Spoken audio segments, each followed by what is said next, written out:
नमस्कार दोस्तों। तो पहले मैं इस चैनल पे डाल रहा था डेली वीडियोस।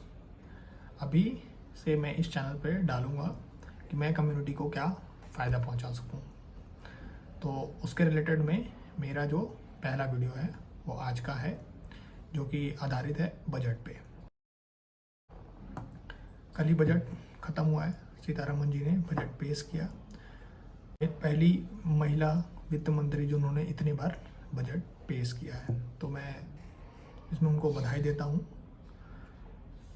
लेकिन एक चीज़ की निराशा मुझे ये है कि वो महिलाओं के बारे में सोचती हैं भी कि नहीं, बिल्कुल आइडिया नहीं है। ऐसा मैं क्यों बोल रहा हूँ भाई? एक महिला जो कि एक घर चलाती है, ठीक है, उसे घर चलाने में कितने मुश्किलें वो फेस करती हैं, ठीक है, शायद उनको समझ में नहीं आता है। आटे दाल का भाव उन्हें पता है कि नहीं है, मैं उस पर कोई कमेंट नहीं करना चाहता। महंगाई कितनी बढ़ गई है उस पर भी उन्होंने कोई कुछ मतलब छूट नहीं दिया। अब क्यों उनके हाथ में सारी चीज़ें हैं? इसका सीधा सीधा जो इम्पैक्ट है वो टैक्स स्लैब से है। इस बार भी ओल्ड टैक्स स्लैब में कोई चेंजेस नहीं किया है, न्यू टैक्स स्लैब में रद्दी भर का चेंज किया है। 0 पॉइंट मतलब 50,000 रुपये का टैक्स स्लैब में चेंज किया है, ठीक है। अब घर कैसे चलता है? पैसे से चलता है। कोई भी, चाहे वो महिला हो चाहे वो पुरुष हो, पैसे से ही घर चला रहा है, सामान खरीद रहा है। तो जो इन हैंड जो सैलरी होती है आफ्टर टैक्स डिडक्शन, वही उसी से घर चलता है उसका। आपका पैकेज चाहे 50 लाख रहे, लेकिन आपका टैक्स में कट जाएगा, तो आपको टैक्स में कटने के बाद आपको मिल रहा है तो वही 35 लाख रुपए ही आपकी सैलरी हुई ना, उसी में आपको घर चलाना है ना। तो यही है।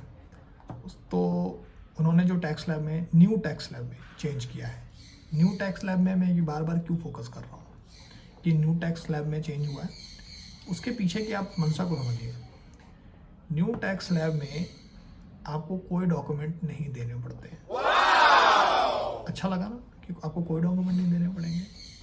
हाँ, पर जैसा कि हर अच्छा एक बुराई के साथ आती है, आपको कोई भी डिडक्शन नहीं लेने दिया जाएगा। ऐसे भी आप समझ सकते हैं ना, इस बात को मैं ऐसे भी बोल सकता हूँ ना कि आपको कोई डिडक्शन नहीं लेने दिया जाएगा, आपका डायरेक्ट टैक्स काट दिया जाएगा, मतलब उस स्लैब के हिसाब से।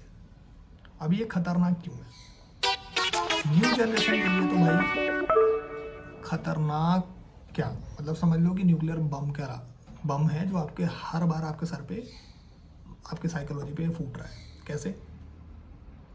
ओल्ड टैक्स रेजिम में, जब ये न्यू टैक्स रेजिम शुरू नहीं किया गया था, ओल्ड टैक्स रेजिम में प्रावधान था कि आपको 1.5 लाख रुपए आपको मिलेगा। पीपीएफ में आप जो जमा करेंगे उससे आपको टैक्स 1.5 लाख रुपए तक उसमें डिडक्शन मिलेगा। फिर एनपीएस में 50,000 तक आपको डिडक्शन मिलेगा। दो मतलब 1.5 लाख और 50,000, 2 लाख रुपए आप साफ मतलब पहले आप माफ था, सॉरी। तो अगर आपकी सैलरी 7 लाख रुपए है तो आप 2 लाख रुपए आप इधर जमा किए हो तो आपका टैक्स 0 कटेगा, ठीक है, सारे टैक्स माफ़ हो जाएंगे आपके। इससे क्या फ़ायदा होता था कि वो टैक्स बचाने के लिए, हालांकि ज़्यादा टैक्स नहीं आता था, टैक्स बचाने के लिए मतलब 10,000 या 12,000 या 20,000 रुपये बचाने के लिए आदमी 2 लाख रुपए सेव करता था कि भाई 2 लाख रुपए मेरी सेव हो गई, ठीक है। आप साइकोलॉजी को समझिए कि बिहाइंड द साइकोलॉजी आप क्या है कि आप 20,000 रुपये बचाने के लिए 2 लाख रुपए आप सेव कर रहे हो। हालांकि आप गवर्नमेंट को ही दे रहे हो, ठीक है, लेकिन वो आप ही का पैसा है, गवर्नमेंट लाइबल है आपको देने के लिए, ठीक है। तो आपने 2 लाख रुपए बचा लिए। अभी क्या है, न्यू टैक्स रेजिम है, ठीक है, 7 लाख रुपए तक का आपका छूट है, मतलब 7 लाख रुपए तक का आपका 0 टैक्स था, अभी उतना ही है, मतलब पहले 6 लाख था, अभी 7 लाख के आसपास हो गया है, ठीक है। अभी क्या है कि आपके साइकोलॉजी में क्या चल रहा है कि भाई 7 लाख रुपए तक तो मेरा 0 टैक्स कटेगा, उसके बाद मेरा कोई टैक्स नहीं कटेगा, मतलब टैक्स कटेगा भी तो कम टैक्स कटेगा। इससे आप क्या कर रहे हो, आप अपने पैसे सेव नहीं कर रहे, ठीक है, जो कि आपको उसमें सेव करने पड़ रहे थे ओल्ड टैक्स रेजिम में। मतलब आपको एक बाउंडेशन दी गई थी कि आपको सेव करना ही करना है, ठीक है, नहीं तो हम आपका टैक्स काट देंगे। इसमें वो हटा दी गई है। अब टैक्स कटेगा ही नहीं, तो आपके दिमाग में अगर टैक्स तो कटेगा ही नहीं तो मैं सेव करके करूँ ही क्या। ठीक है, यही जो है ना, यही बम है। अब आपके अकाउंट में पैसे हैं, अगर आप बचा पा ले रहे हैं, ठीक है, या कहीं आप इन्वेस्ट कर दिए, तो फिर तो किसी चीज़ की झंझट की ज़रूरत ही नहीं है। लेकिन कितने लोग हैं जो जिनका कंट्रोल है उनके अकाउंट पे? मेरा तो नहीं है भाई, मैं तो नहीं बचा पाता, ऐसे मेरे अकाउंट में रहते हैं, मेरे पैसे उड़ जाते हैं। तो कितने लोग हैं? मान लो कि अगर 50% लोग भी ऐसे हैं जो नहीं कर पाते और जो पहले कर रहे थे 50%, तो भाई मार्केट में तो 50% पैसा आ गया ना, उड़ रहा है पैसा सब तरफ, महंगाई बढ़ रही है। यही ये चाहते भी हैं कि भाई लोगों के हाथ में खर्च करने के लिए ज़्यादा पैसा रहे, तो वो ज़्यादा खर्च करेंगे, तो अमीर और अमीर हो जाएंगे, गरीब तो गरीब हो ही रहे हैं, मिडिल मैन भी गरीब हो जाएगा। और टैक्स तो ये काट ही रहे हैं, चाहे आप कहीं भी कर लो। ओल्ड रेजिम में इन्होंने कुछ भी बदलाव नहीं किया, कुछ भी नहीं, 1 रुपए का नहीं बदलाव किया। मैं कैसे, मतलब मुझे तो यही समझ में नहीं आ रहा है कि मतलब एक महिला हो के वो क्यों महिला के किचन के बारे में नहीं समझती हैं कि भाई महिला जो उनका पति उनका जो इन हैंड सैलरी ला रहा है या खुद भी वो महिला कमा रही हो, कैसे कैसे खर्च करेगी उसे, मतलब कैसे अपना घर चलाएगी, बच्चों का वो करेगी, कैसे करेगी, क्योंकि सब सारी चीज़ें तो उससे इन हैंड सैलरी से ही होगी।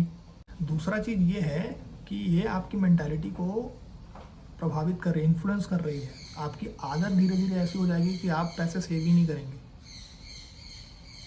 जैसे मैंने अभी आपको एग्जांपल दिया कि भाई उसमें बाउंडेशन थी ओल्ड टैक्स रेजिम में कि आपको पैसे सेव करने पड़ते थे, और अभी आपको सेव नहीं करने की ज़रूरत है, कुछ भी नहीं करने की ज़रूरत है। तो आप धीरे धीरे वैसे ही आपकी होते जाएगी मेंटालिटी कि अरे ठीक है अब क्या ही करना है। ओल्ड टैक्स रेजिम में आप बहुत पैसा बचाते थे, ठीक है, ओल्ड टैक्स रेजिम में आप HRA क्लेम कर सकते थे, ठीक है, जो आपकी बेसिक सैलरी का 50% होता था। ओल्ड टैक्स रेजिम में आपने हाउस लोन लिया, ठीक है, तो हाउस लोन भी आपको 2 लाख रुपए तक का इंटरेस्ट, एक प्रिंसिपल अमाउंट होता है, एक इंटरेस्ट अमाउंट होता है, इंटरेस्ट आप क्लेम कर सकते हो, उतना तक आपकी सैलरी में मतलब बचेगा, ठीक है, उतना टैक्स में से कट जाएगा जितना पे टैक्स कैलकुलेट होना है। मान लो कि आपके 10 लाख रुपए का आपका इनकम है, सैलरी इनकम है, तो आपने 2 लाख रुपए PPF और NPS से हटा दिए, और आप रेंट भरते हैं कहीं पे, अब रहते हैं रेंट, तो आप रेंट भी उससे क्लेम कर सकेंगे। मान लो कि आपका 12,000 रुपये रेंट है, 15,000 रुपये रेंट है, तो वो कैलकुलेट होके बेसिक सैलरी का 50% के हिसाब से 40% के हिसाब से आप कैलकुलेट कर सकते हो, जो भी अमाउंट आता है वो वहाँ पे कैलकुलेट कर सकते हो। मान लो कि आपकी बेसिक सैलरी 25,000 रुपये है, तो आपका 12,500 रुपये आपका HRA होगा, ठीक है, तो उसका 40% आप क्लेम कर सकते हो।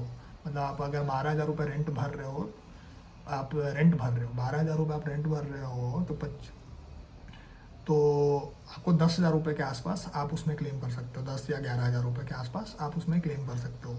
तो 2 लाख रुपये उधर हो गए, 10,000 रुपये इधर हो गए, तो मतलब 1,20,000 रुपये हो गए, तो 3,20,000 रुपये हो गए। और अगर आपने लोन भी लिया है, घर का लोन भी लिया, तो 2 लाख रुपये तक इंटरेस्ट होगी। चलो मान लो सबको हटाते हैं कि घर का लोन नहीं लिया, तो आपकी अगर सैलरी 10 लाख रुपये है, तो आप 3,20,000 रुपये तो आपने यहीं से बचा लिए, मतलब आपने क्लेम कर लिया, ठीक है। तो माइनस होकर 7 लाख रुपये में 7 लाख रुपये 3,20,000 रुपये और 50,000 रुपये स्टैंडर्ड डिडक्शन होता है, तो उसको भी हटा दो, तो 3,70,000 रुपये आपके यहीं पे बच गए, ठीक है। अभी न्यू टैक्स स्लैब में ये सब नहीं बचेगा। क्या करेंगे वो? 0 से 3 लाख तक 0 टैक्स करेंगे, फिर ऐसे करके जो भी टैक्स स्लैब बना है उसमें करेंगे, और लास्ट में जो बचेगा उस पर ठोक देंगे, सारा चीज़ ठोक देंगे, माइनर डिडक्शन कुछ भी नहीं होगा इसमें। एक तो क्या हो गया कि आपकी मेंटालिटी इन्फ्लुएंस हो गई, आप बचाने का जो आपकी जो आदत है ना वो धीरे धीरे ख़त्म हो जाएगी कि मैं पैसे बचा लूँ, और लास्ट में आप अपने आप को ऐसी जगह पाएंगे कि आपके हाथ में कुछ बचा ही नहीं, क्योंकि ये लाइफ ऐसी है, भागदौड़ वाली लाइफ, कि आप पैसे बचेंगे नहीं, कभी कुछ खर्चा आ जाएगा, कभी कुछ खर्चा आ जाएगा, और आपके अकाउंट में रहेंगे ना, आपके फिंगर टिप्स पे है आपका अकाउंट, आप हर बार चेक करेंगे, हर दिन चेक करेंगे, और करते ही हैं, बहुत लोग करते हैं कि अकाउंट में कितना पैसा बचा है। या कहीं पे भी आप जाएंगे, कुछ खरीदने को देखने का मन हो गया कि अरे यार ये अच्छा लग रहा है, तो सबसे पहले आप अकाउंट चेक करेंगे तुरंत से, ठीक है। आप देखेंगे अरे मेरे अकाउंट में तो इतना पैसा है, खरीद ही लेता हूँ, भले EMI पे खरीद लूँ, ठीक है। तो बस आपके पैसे बचने से रहे, और कोई अनसर्टेनिटी आ गई, खुदा ना खास्ता मेडिकल बिल ज़्यादा हो गया, जो कि आपके लाइफ इंश्योरेंस में कवर से भी ज़्यादा हो गया, तो आपके सारे पैसे डूब गए। ये इस चीज़ का यही इसी चीज़ से बचने के लिए, ठीक है, ओल्ड टैक्स रेजिम लेना बहुत ज़रूरी है। और मुझे तो लगता है कि धीरे धीरे ये ओल्ड टैक्स रेजिम को ख़त्म कर देंगे, ओल्ड टैक्स रेजिम रहेगा ही नहीं, ठीक है, सीधे सीधे न्यू टैक्स रेजिम रहेगा। तो जो सबसे ज़्यादा जो मार पड़ रही है वो मिडिल मैन को पड़ रही है, आम आदमी जो कि मिडिल मैन है, मिडिल परिवार से, ठीक है। तो मैं सबको यही एडवाइस करूँगा कि हमेशा हमेशा आप ओल्ड टैक्स रेजिम को चुनें, हमेशा, जब तक ये ओल्ड टैक्स रेजिम का जो आपके पास जो एक डोर है ना, उस डोर को आप पकड़ के रखें, ठीक है। हमेशा ओल्ड टैक्स रेजिम को चुनें। मैं कोई सीए नहीं हूँ, लेकिन मैं आपको अपने पर्सनल एक्सपीरियंस से बता रहा हूँ कि ओल्ड टैक्स रेजिम क्यों फ़ायदेमंद है, ठीक है। हमेशा मैं भरता हूँ टैक्स, ठीक है, तो मुझे पता है कि न्यू टैक्स रेजिम में कितना टैक्स देना पड़ता है, ओल्ड टैक्स रेजिम में कितना पैसा देना पड़ता है। आपकी सैलरी जब एक बार बढ़ जाएगी ना, तो ओल्ड रेजिम और न्यू टैक्स रेजिम में ज़्यादा अंतर नहीं पड़ेगा, लेकिन जब तक आपकी सैलरी 20 लाख रुपए से नीचे है, तब तक आप हमेशा ओल्ड टैक्स रेजिम चुनें। न्यू टैक्स अगर जब बढ़ भी जाएगी, तो जब तक आपकी सैलरी में एचआरए कंपोनेंट है, तब तक आप ओल्ड टैक्स रेजिम चुनें, जब तक ओल्ड टैक्स रेजिम जिंदा है। बहुत पैसे आपके बचेंगे, बहुत पैसे। न्यू टैक्स रेजिम से तो बहुत ज़्यादा पैसे बचेंगे आपके, ठीक है। और प्लस आपकी मेंटालिटी भी रहेगी कि मुझे इतना सेव करना है, ठीक है, और कुछ हुआ तो वो सेविंग ही काम आएगी, ना कि आपके अकाउंट में पैसे रहेंगे ही नहीं। अगर रख लिए आपने तब तो बहुत अच्छी बात है, फिर तो कोई इतने ज्ञान की ज़रूरत ही नहीं, लेकिन रख ही नहीं पाएंगे, रख ही नहीं पाते लोग।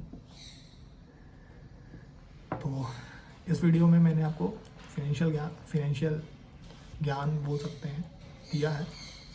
नेक्स्ट वीडियो में मैं आपको बताऊंगा कि जो दूसरों की लाइफ होती है, आप उसे देखकर अपनी लाइफ कैसे बर्बाद कर रहे हैं। तो बने रहिएगा। अगर आप मेरे चैनल पे नए हैं तो कृपया चैनल को सब्सक्राइब कीजिए, और आपको अगर ये बात अच्छी लगी तो कृपया दोस्तों को शेयर भी कीजिए। चलिए मिलते हैं नेक्स्ट वीडियो में।